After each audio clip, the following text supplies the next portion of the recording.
I was just embarrassed for years.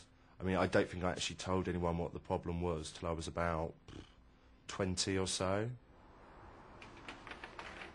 I'm having quite a bad day today. Just sort of looked in the mirror today, I just look like a sort of complete freak again.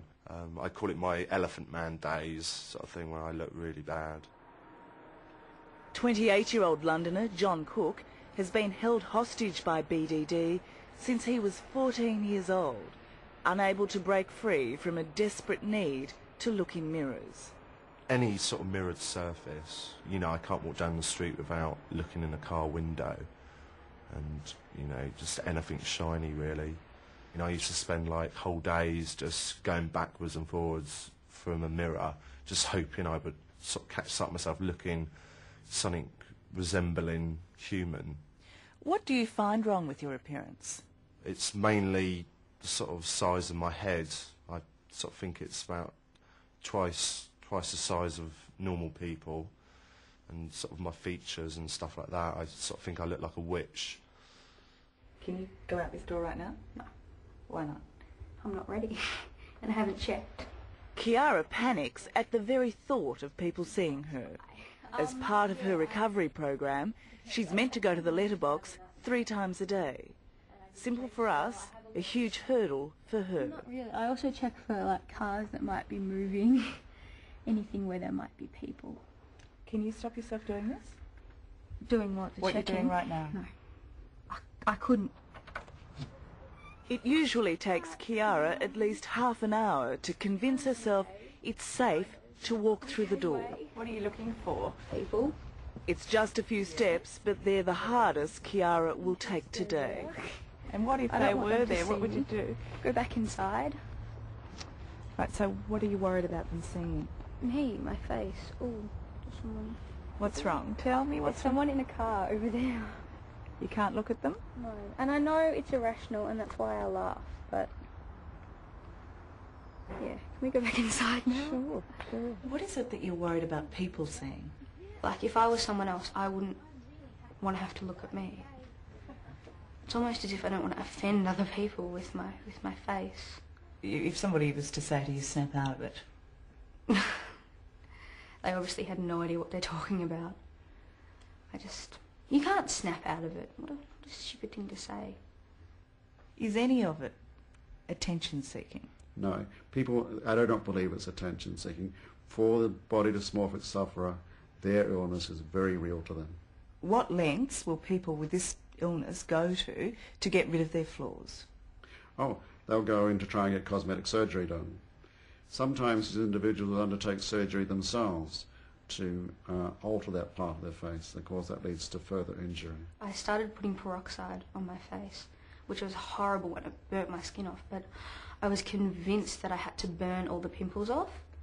Like, I probably had 1 or 2, and then I just made it so much worse because I was just slathering it on my face, and it actually burnt layers of my skin off. Unfortunately, most sufferers are misdiagnosed by GPs who simply don't know about this disorder, leaving them to live a desperately lonely life, consumed by despair. It's a very lonely experience. You don't feel as though there is any other person in the whole world that feels like you. You feel very alone. Cheers to Attilia! Cheers! 3 months ago, it would have been impossible for 21-year-old Attilia Agostino to go outside, or to even eat with her family. 2 years ago, she was hit by BDD. I saw a face that was very scarred and very sort of just unacceptable, just not nice. I just hated it, and I just didn't want anyone else to see it. Attilia's family spent $70,000 on a variety of remedies before she was even diagnosed.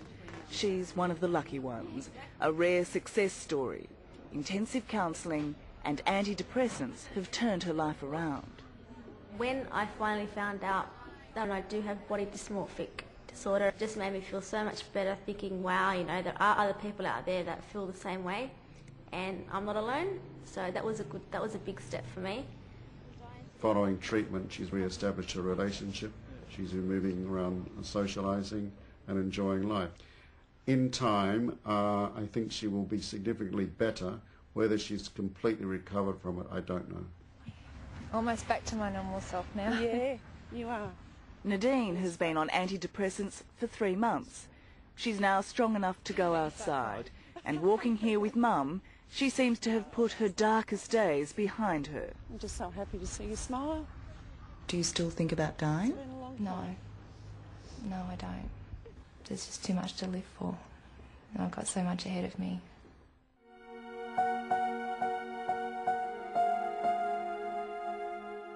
Sadly, since meeting Nadine, she has tried 3 more times to take her life. Each time, she was found and taken to hospital. Despite the optimism she showed us, she still hasn't won her battle with BDD. Anyone who's got this knows you're so secretive about how you feel. You're all upset because you don't like how you look. It just seems so shallow and so vain, and you think, what is wrong with me?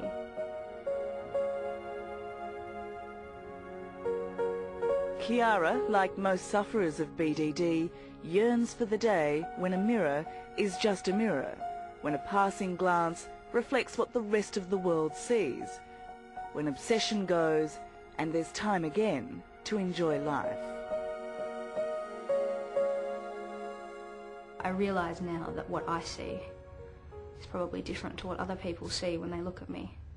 But you can't stop the feelings. It's so hard because you just look, and I look in the mirror and I see what I see. I can't help that.